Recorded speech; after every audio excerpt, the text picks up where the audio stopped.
Boker Tov, nous sommes le 15 décembre 2020, 5e bougie de Hanouka. C'est l'heure de la revue de la presse et des médias israéliens en direct de Jérusalem sur Studio Kalita.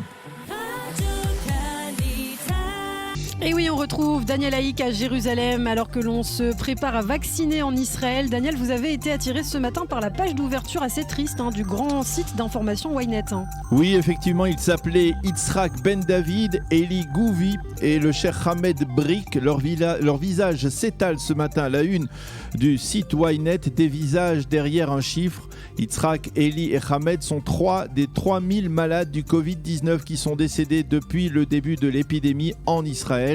Ce seuil des 3000 décès a été franchi hier alors que l'espoir renaît, espoir d'une maîtrise de cette épidémie grâce à l'arrivée prochaine de plusieurs millions de doses de vaccins. Mais ce matin, les quotidiens israéliens semblent avoir opté donc pour cet espoir donc représenté par ces vaccins qui seront administrés au cours des 2 prochains mois à la population israélienne. Un espoir tout de même accompagné de plusieurs recommandations, celle du coordinateur national de la lutte contre le corona, le professeur Nachman Haj, qui s'étale en manchette du Yediot Aharonot. Le sentiment que les vaccins sont là et que sous peu nous serons tous immunisés peut être trompeur. C'est justement parce que l'on voit le bout du tunnel qu'il faut rester vigilant, affirme-t-il ce matin. Car avant de voir les millions de doses de vaccins, le professeur Haj voit avant tout la courbe de la contamination qui est en train de relever la tête pour la 3e fois. Et il est donc très ferme ce matin. Pas d'allègement en vue. Si les restrictions resserrées ne donnent pas l'effet escompté, il y aura un 3e confinement, y compris dans l'éducation nationale. Et puis dans cette atmosphère trompeuse de fin de cycle, eh bien le Israël Hayom annonce dans ses pages intérieures le dépôt de l'une des armes qui furent les plus efficaces contre le Covid-19. Il s'agit des technologies de traçage personnel du Shin Bet. Ces technologies ne sont plus aussi efficaces que par le passé, a reconnu un expert, et de facto, elles ne sont utilisées que dans 10% des cas.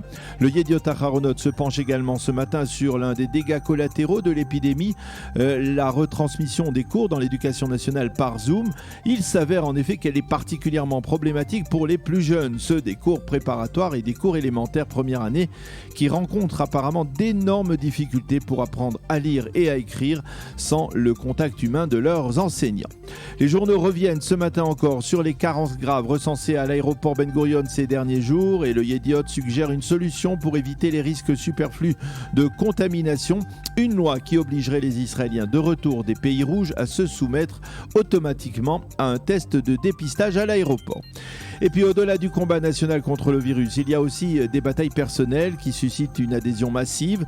Celle que mène actuellement le député Likoud David Bitan contre le Covid est suivie ce matin dans les quotidiens et dans l'ensemble des médias. Même si David Bitan a souvent été critiqué pour son style politique un peu rude et sans ménage, eh bien il est aujourd'hui hospitalisé dans un état grave et ses collègues du Parlement lui souhaitent tous un prompt rétablissement.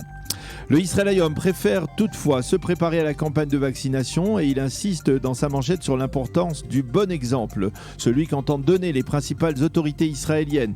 Ainsi, c'est samedi soir prochain que Binyamin Netanyahou se fera vacciner devant les caméras des télévisions. Suivront également le ministre de la Santé Yuli Edelstein et d'autres personnalités du monde médical, comme les directeurs d'hôpitaux qui ont été au cœur de la lutte contre le Covid-19. Le Haaretz indique que les caisses de maladies ont été priées de se préparer à faire débuter l'opération de vaccination le 23 décembre.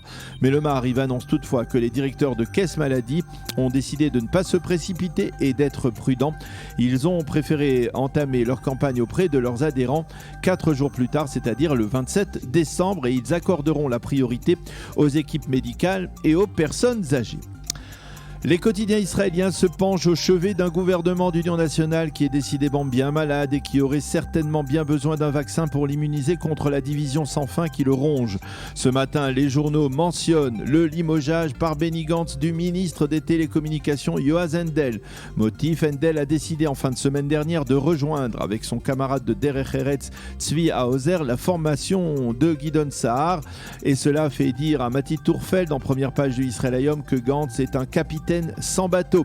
Il est en train de perdre le contrôle de sa propre formation. Les députés bleu-blanc savent parfaitement lire les derniers sondages et ils comprennent que leur chance de survie politique ne se trouve plus derrière l'ancien chef d'état-major. Dans l'ensemble, les quotidiens de ce matin semblent se résoudre à l'évidence. Le pays se dirige vers de nouvelles élections anticipées. Et dans cette perspective, le Yediot Ahronoth fait état d'une possible manœuvre politique visant à amender la loi sur le seuil d'éligibilité.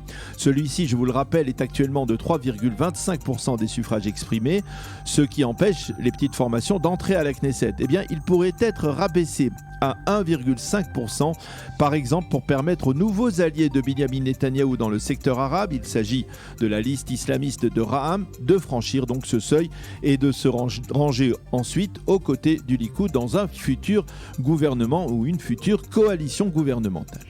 Le Maariv, lui, a choisi de mentionner sur sa page d'ouverture ce matin le développement majeur de la nuit dernière, les grands électeurs qui ont définitivement tranché. Joe Biden est bien le 46e président des États-Unis. Biden a obtenu 302 voix contre 232 pour le président sortant Donald Trump.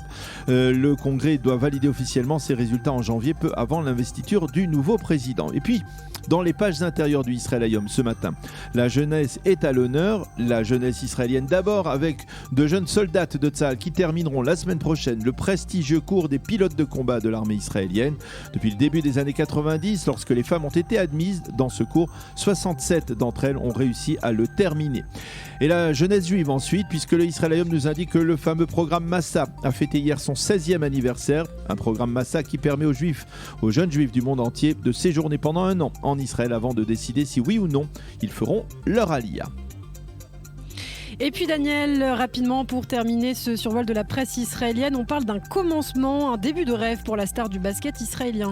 Oui, effectivement, un début de rêve en NBA pour le jeune Dani Avdija. Certes, le championnat américain n'a pas encore débuté. Le premier match officiel du jeune basketteur était un match sans enjeu, mais quelle prestation hier face aux New-Yorkais de Brooklyn, les Washington Wizards. La nouvelle équipe d'Avdija a certes concédé une défaite, mais notre Dani national a réussi un sans faute, 15 points, un impressionnant 100% des tirs marqués, pourvu que ça dure. C'est la fin de cette revue de la presse et des médias israéliens.